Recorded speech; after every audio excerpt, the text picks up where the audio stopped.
Now coming to the next topic, that is data and transactions. So what they're explaining here, one of the challenge when transitioning from a procedural language such as Verilog or VHDL to OOPS language such as System Verilog is making effective use of object-oriented programming model. Okay, so this is the basic statement they are telling, because Verilog is a procedural language, right? When before that we perform verification using Verilog. Now we are migrating towards System Verilog, which is object-oriented programming language. Okay, so we have to effectively use this OOPS concept in order to verify the programming model.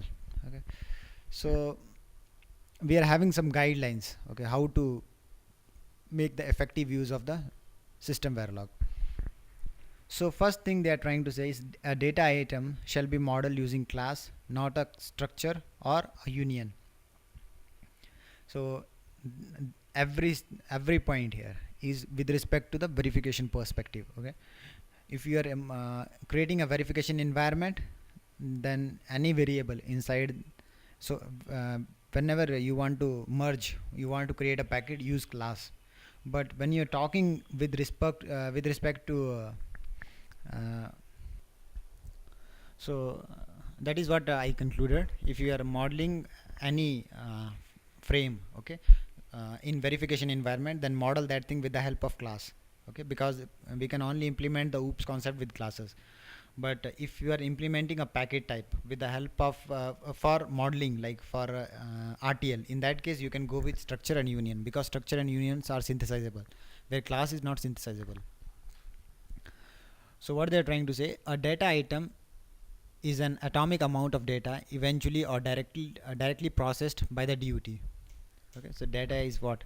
It is an atomic amount of data, means if you give some data as an input to the DUT, it will process and give you the results.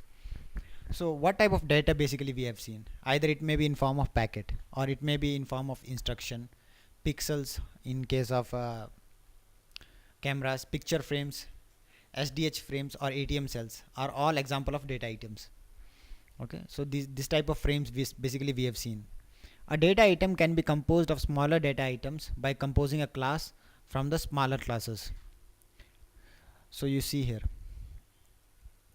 this is a USB or like you take a wireless USB MAC header is there. So what all the things are there? Destination address. Okay, so that is 48-bit. Actually they have taken the example of Ethernet. I am mimicking that thing in USB. What all the things are there? First is token packet. So in token packet, what all the things are there? First is PID. Okay, so PID is 8-bit. So you can do RAND bit 7:0 PID. Then next bit is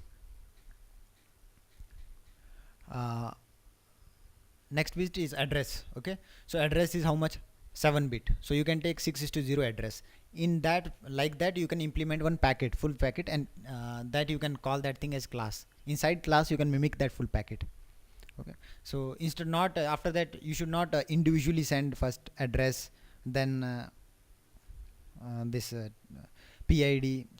What you will do, you combine those packet in one class, and after that just use that class. So in this way you are making these things much more readable, because every information is available here, but it is very difficult to achieve the same thing in Verilog.